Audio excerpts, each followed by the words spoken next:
Welcome to Matters of DeCorum. I'm Scott Corum. This is what matters to me. You might have to pardon the occasional construction noise from across the street. The building across the street from me is getting a new roof, and who am I to stand in the way of progress? I am dressed once again in my Uncle Drac clothes. Well, the top half of them as far as you can tell. And this is mostly because today I'm concerned with villainy. I'm probably going to do this every so often, examine a particular villain. My feelings on Auric Goldfinger are well known, terrible villain. I want to talk about a good one today. A better one than most people think he is. I am referring to Father from Fallout 4. There will be spoilers for the main quest line of Fallout 4 in this video. Probably quite a lot of them.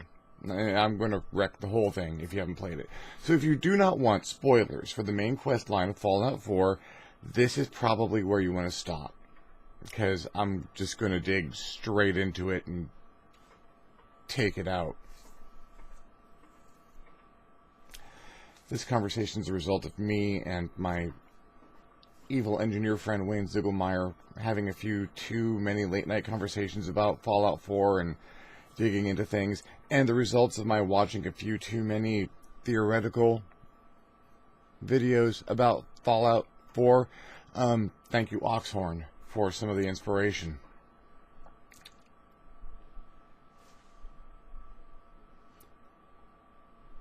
Father is the head of the Institute in Fallout 4, and as it turns out, appears to be your child.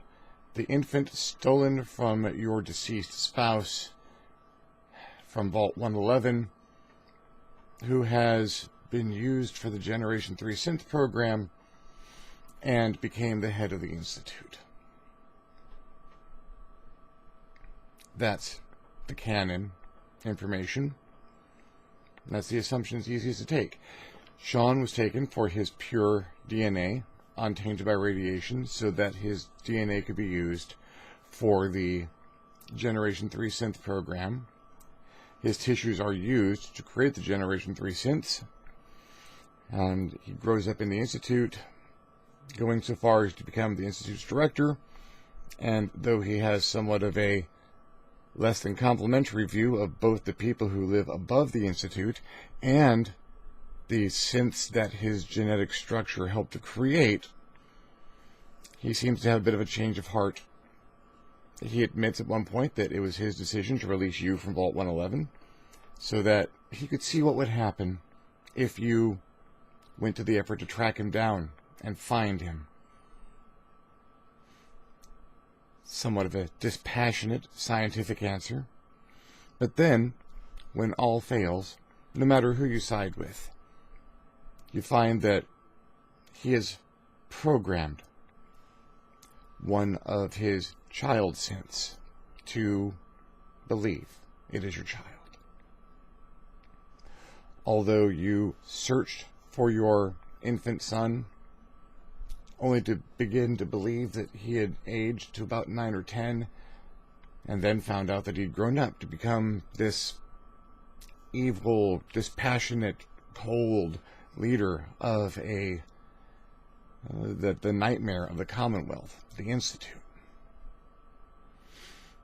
Even if you side against the Institute and have harsh words with Father on his deathbed, for he is dying when you meet him, and he does offer you the position as his replacement because he is dying. Whether you side against him or side with him, the synth that believes he is your son, Sean, can be rescued from the Institute. Father sends you a message begging you to save this child as your chance to have the family life you were denied. And the child will follow you, believing he is your child, tell you he loves you. Occasionally ask for little bits of technology so he can build you things. In the end, Father understood how important family was, and tried to make up for your disappointment. To which I say, bullshit. That's not Father. That's not the cold, dispassionate individual that we've seen up to this point, this person who is uncaring about this race of intelligent beings, the Gen 3 synths, that he is condemning to lives of servitude, occasionally erasing their thoughts, destroying their minds, and replacing them with one more to his liking when they behaved too independently, who has little more regard for the people of the Commonwealth. Let me tell you what a bastard father is. Find some information. If you do Virgil's side quest while you're at the Institute and get into Virgil's lab to get the serum that will cure Virgil of being a super mutant. Cure for being a super mutant. If you go through his terminals, you will find messages from two individuals, both Virgil and Virgil's predecessor in the FEV program. We'll get to his predecessor in a bit. Virgil's terminal is very telling. He wanted to stop the FEV program. All they were doing was making super mutants. Out of who? Out of everyone the Institute abducted. Those people weren't simply killed. Everyone abducted by the Institute was being turned into a super mutant. Every super mutant you find in Fallout 4 was once a Commonwealth citizen taken by the Institute.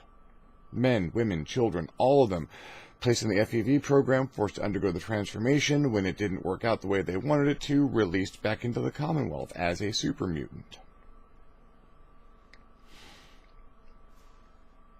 It never worked the way it was supposed to. They never got the radiation-proofing, physical, body-enhancing, mental acuity retaining and enhancing evolutionary step that they were looking for. It never worked. Virgil was certain it was never going to work. He wanted to end the program. This isn't working. All we're getting is these mentally deficient,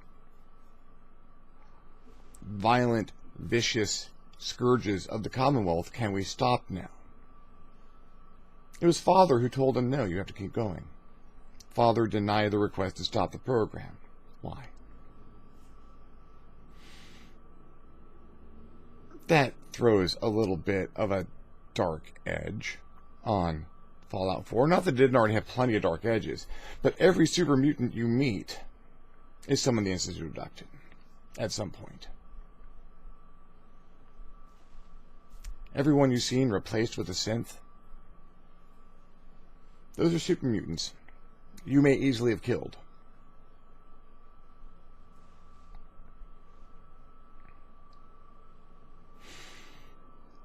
Father didn't want to stop that program for what I believe are personal reasons. So he continued to condemn any number of random individuals, hundreds, to being captured, tortured, physically and mentally altered into the beasts that are the super mutants, obviously against their will, tormented, tested. There are a few examples of these tests in the FEV labs, released to the Commonwealth to be a scourge, perhaps even a behemoth. Father cared so little for other individuals. This was a punishment at the Institute. You steal some cigarettes, FEV program. You step out of line, FEV program. Since you can erase their minds and put a new one. People step out of line, turn them into a super mutant, send them out in the Commonwealth.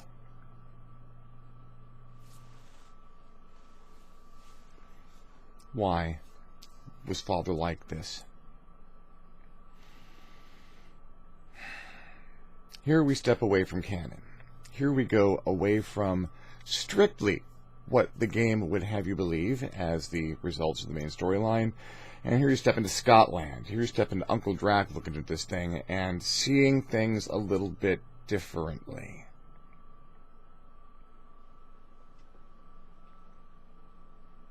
I said we get back to the terminal belonging to Virgil's predecessor in a minute.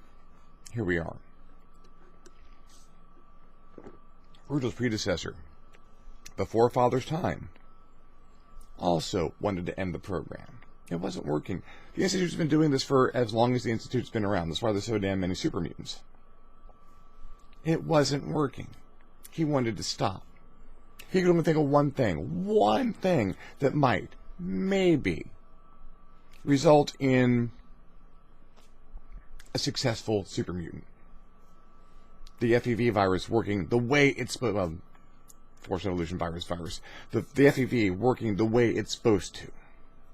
Maybe. The individuals in the Commonwealth had radiation in them. They were all genetically damaged by radiation. There's just too much radioactivity in the Commonwealth citizens, for the FEV to do the job the way it's meant to. The FEV is protected from radiation itself by a hydrogen sheath, but the Commonwealth citizens, were damaged when they got there. But if you could find a source, maybe. I hate to suggest it, says Virgil's predecessor, but if we could find an untainted source of DNA, maybe, just maybe, we could make the virus work right once, and then see what we can do. Did I mention that this post was before Father's time?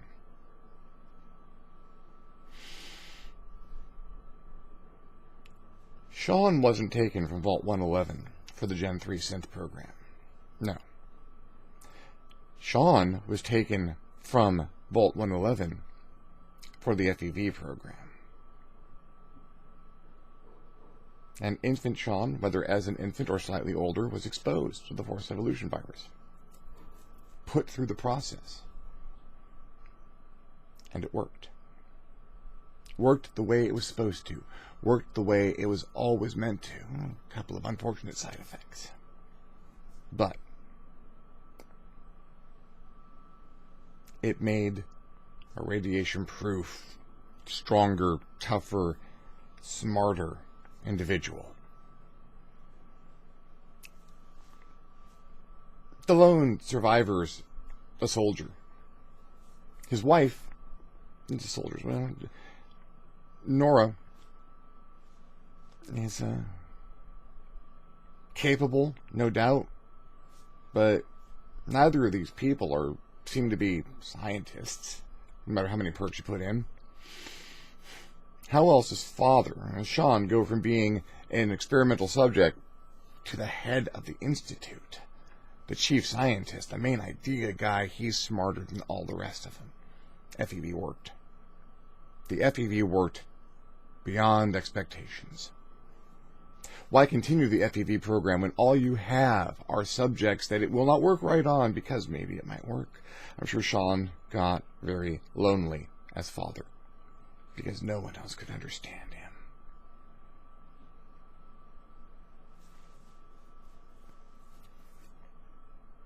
So when they took genetic material from Sean to engineer the Gen 3 synths with, I believe he'd already been exposed to the FEV, that his genetic material was superior. You ever see a synth get up out of that dang machine that wasn't ripped and proper? And synths are tougher, smarter. Your stats notwithstanding, they have the benefit of the FEV in their genetic code. And so do you. Yeah. There is some question as to whether the lone survivor is a synth or not. And Far Harbor kind of answers this for us. When you meet Dima, and Dima asks you a couple of questions about, are you a synth? How would you know if you weren't?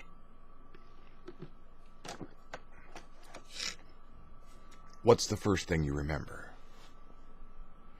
You can't remember back further than that day that you went into the vault. And that's the first experience that we have as the character. That's the first we see of this person, the lone survivor, is when we engineer them in the character interface and all hell breaks loose and you run into the vault. No memories before that. A little bit. A little bit if you watch the entire intro. You remember your grandfather. You remember that you went to war. You remember that you were married when you went to war and you had an infant son. And then you're there, in your house, taking care of your baby. Talking to your wife. Drinking coffee, made at just the right temperature by Codsworth.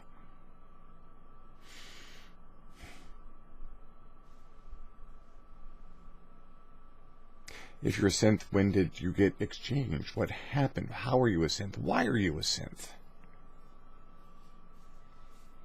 This gets very dark very quickly.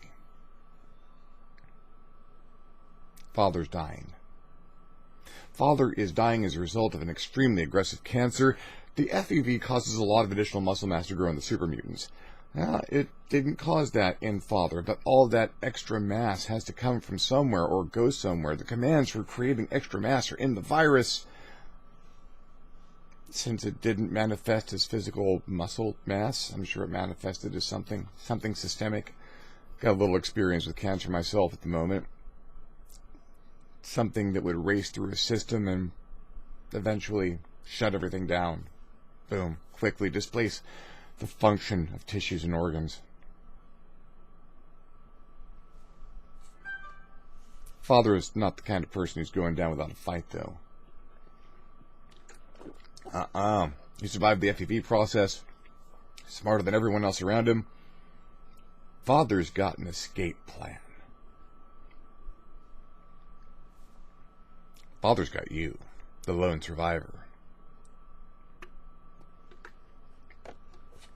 But Scott, how does that preserve Father's life? How does that make Father continue on past the end of his death? We get a big clue about that in the main quest line. Where from? We get that big clue in the form of a synth named Nick Valentine. Nick Valentine is a Gen 2 synth with special modifications that allow him to load a memory tape produced by someone before the cataclysm and to run it as his mind, as his intellect, as his consciousness. Oh, Nick's alive. Nick's a person. Nick is maybe not a continuation of the consciousness of that man that he was, of the detective that he had been before the bombs fell. But he's a person now. He is Nick Valentine. For all intents and purposes, that's a dude. When we meet Dima, he explains that they loaded a number of different mind tapes, individuals, into that synth body to see which one would take. Nick took. The Institute has experimented long and hard with the transferring of an intellect into a synth brain. At first, the entirely artificial synth brains, but what are they doing with the Gen 3 synths when they don't work out? They're putting a whole new personality in through the synth implant. They're rewriting the person. Same thing the railroad does. Oh, we're going to give them an all-new set of memories and a new personality, and you're going to destroy the person that they were, but they're going to be a person now who is free. I hate the railroad for that reason. That the personhood that sought escape is going to die and be replaced by this completely other person, but a person. You can load a recorded mind into a synth. Well, what kind of synth is Father going to accept as their new home? Where is that intellect going to reside? You know, whether it's a continuation of consciousness or not, I'm sure Father's been working on it. He might not quite be done with it, but I'm sure he's working on the full transfer system. He might have it done. He's not going to share that because what mind is worth being transferred besides his superior evolved mind?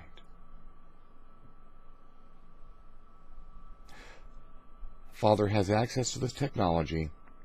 He is dying. He has a Gen 3 synth constructed, very close to his own DNA. Where's he going to find something to give it a little bit of variation, something enough to move it forward, as it were. He has a backup. Like Kellogg states, at least we have the backup. There's genetic material, more or less free of radiation, back at Vault 111. Maybe it survived. Maybe not entirely intact. Enough to get a gene sample out of. The stem cells in the middle, they'll be fine. So he crafts a Gen 3 synth. Puts it in the Vault suit. Gives it what memories he can. Sure, the mind is degraded with the freezing process, things not working out that well, the thawing and refreezing. Couldn't have been all good for the neural tissue, but recent memories. The kind of stuff that you can pull out of the memory den. Strong memories. Just after Kellogg has visited, perhaps. Maybe a bit before the Vault. Maybe that vague, shadowy memory of having been a soldier in black and white, but still a memory.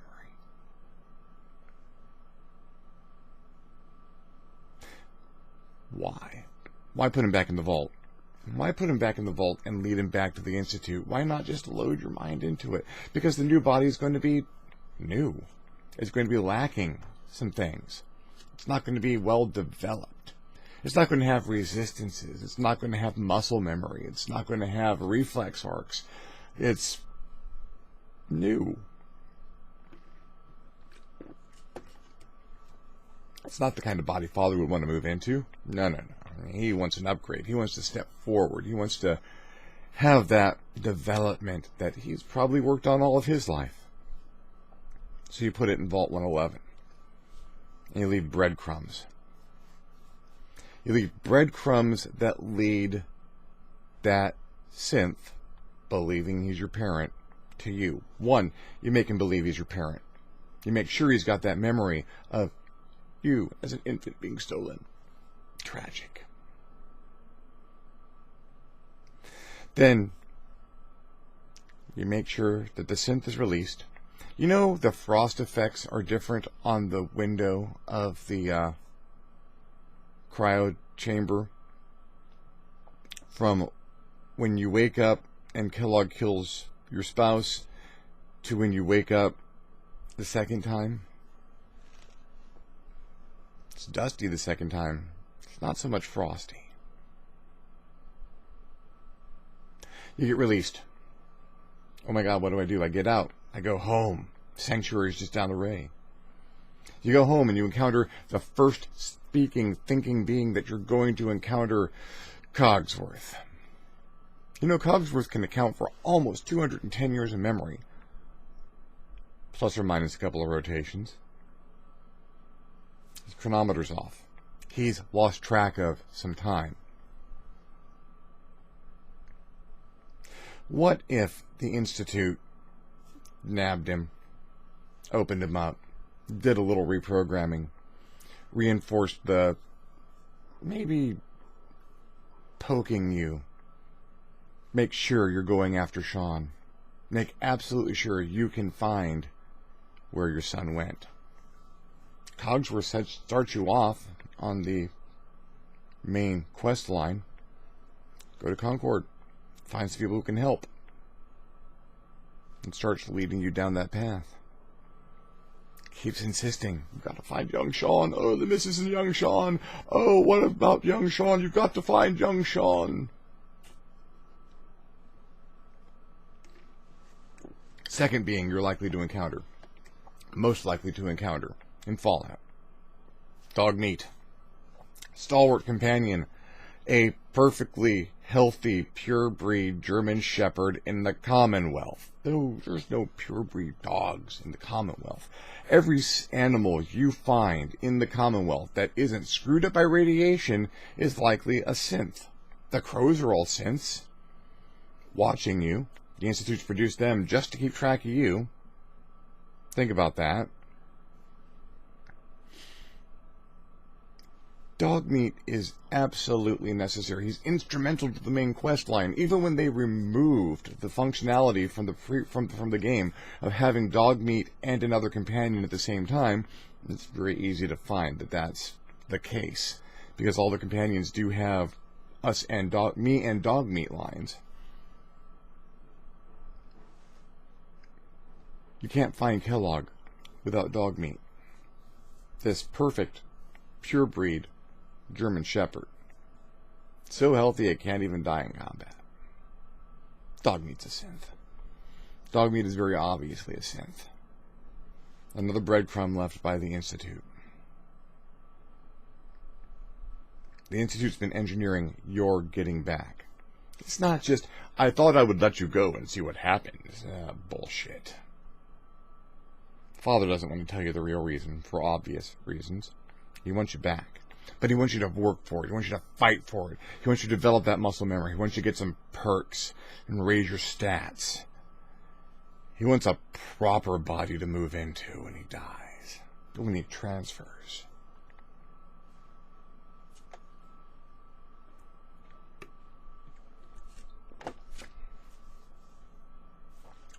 Out of my head? A little weird? Wild supposition, but yeah. Let's take it a little bit further. The plan goes awry. For one reason or another, Father isn't able to transfer out of his mind to you before he dies. You're not there. You're away on a mission, or you're betraying the Institute, depending on which ending you're going for. His last moments are there. The last experiences he's going to have, and he's going to capture them, put them someplace. But you're not there. Oh no. Wait. There's another way out. There's another way out.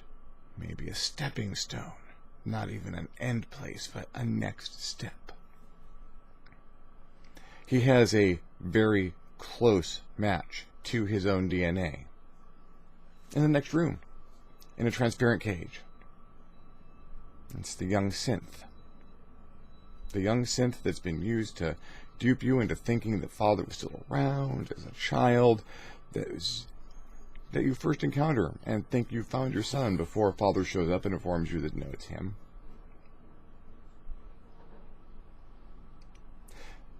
If you betray the Institute, this kid shows up before everything blows up and begs you to take him with him. But I'm your son.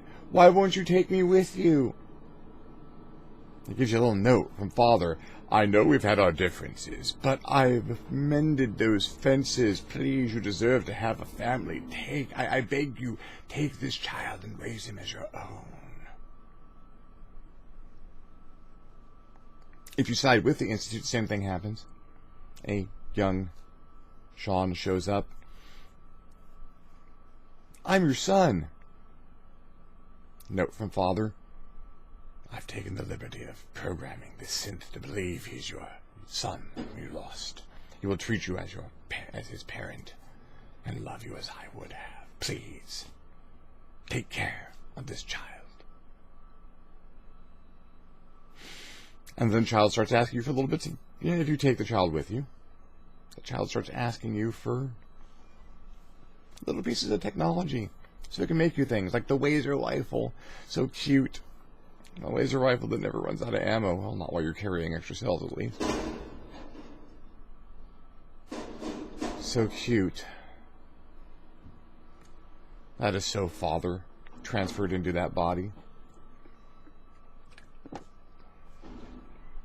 If you don't take him with you, the kid shows up anyway. Everyone who knows how to work the teleporter leaves, and he shows up anyway in your main settlement. Because he knows how to operate it. Programmed as your son? No, that's probably not happening. Father's transferred intellect? Oh yeah. Pulled the D-rings, got himself out of the Institute. If you side with the Institute, you have a chance to interact with Sean in some interesting ways. He'll say a couple of things.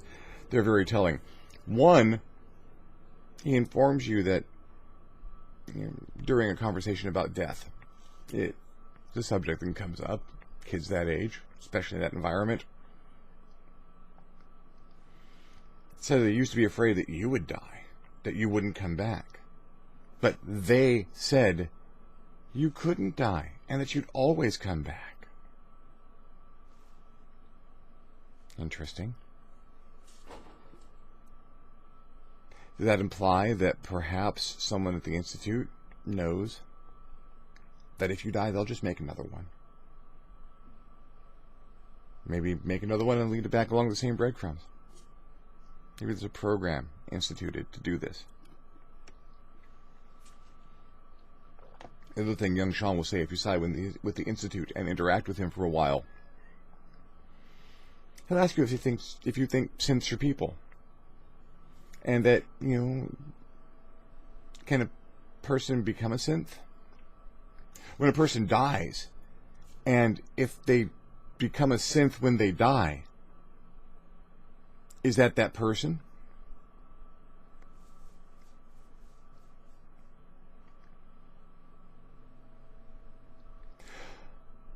Father has taken his escape route.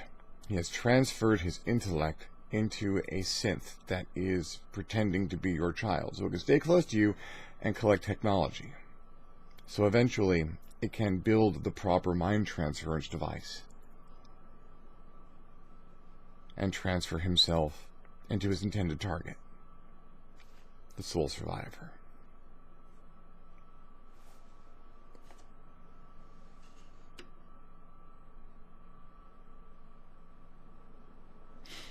It's entirely possible that Sean himself was not the mind of your son. They'd been mastering the transfer of memories and intellects since, well, Nick Valentine's early days. Maybe Virgil's predecessor saw his boss, the old man, as Kellogg referred to him. Funny, another old man. The old man might have transferred himself into their first successful forced evolution virus recipient. That might not even be the mind or intellect of your son. That might be a previous leader of the Institute, jumping from body to body, keeping himself alive, trading up, and all it costs is an existing intellect. All it costs is that mind that you have formed. Your memories, your experiences, all the people you've met and known and loved. That's all it costs for him to continue to live for as long as this new body will go.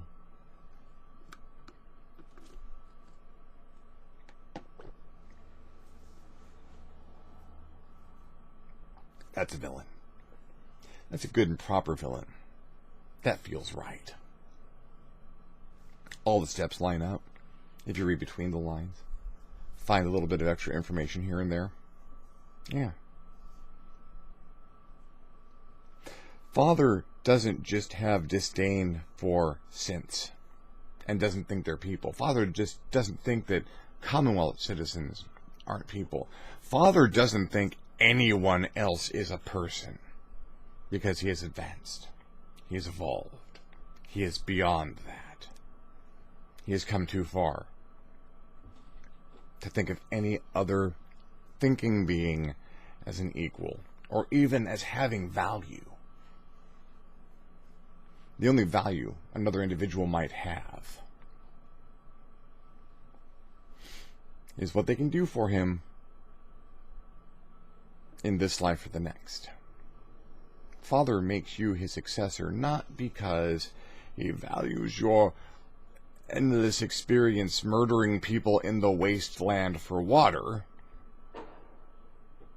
Father made you a successor so that he would still be the boss when he transferred into your brain. And he didn't really tell many other people about this because why would he? They're not people. They wouldn't understand. They couldn't get it. Not the way he could. No. Father was smart and special and advanced and evolved.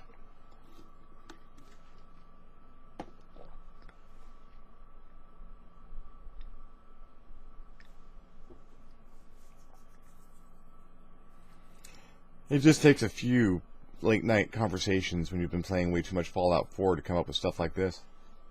A little research, watching some videos, putting the pieces together.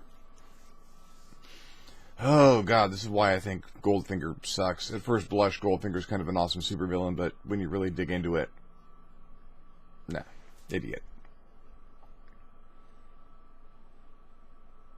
I want to thank my friend Wayne Ziegelmeyer, for helping me think through some of this stuff and going back and forth with a lot of it. If there is a villain or supervillain that has caught your eye or your fancy, a favorite of yours perhaps, that you would like me to dig a little bit deeper into, let me know in the comments. Any suggestion? Is there anything else you'd like to hear me talk about? Wearing this outfit. Drop me a note. I'm loving the suggestions I'm getting for future shows, and I'm going to get to those. Just had this on my mind. I really needed to get it off. I was going to do a longer production with footage from the game, and all of my software for recording gameplay has decided to just fail completely on me and crash without saving any footage, so it's not helpful. So, verbally, I'm a storyteller. That's how I act. That's how I roll. Did you enjoy the video? Give me a thumbs up. Didn't enjoy the video? Give me a thumbs down. Feedback is feedback. Questions, comments, requests for future videos? Yeah, leave me a comment. I dig getting comments. You'll dig leaving me one. If you're not watching my Let's Play videos, why not? They're awesome. If you really like the video, subscribe. And see my videos as soon as they come up. Don't forget to hit the little notification bell next to the subscribe button so that you get the actual notifications and have a chance to see these. If you really dig the video, or any of my videos, I invite you to hit me up at my Patreon page, www.patreon.com/ScottCorum, and consider donating anything to help and helps me to produce better videos and gives me impetus to produce even more. In the meantime, thank you for joining me on this flight of fancy and digging into a proper version of a supervillain behind the blush. This is what has mattered to me. I'm Scott Corum. I will see you next time on the next Matters of DeCorum.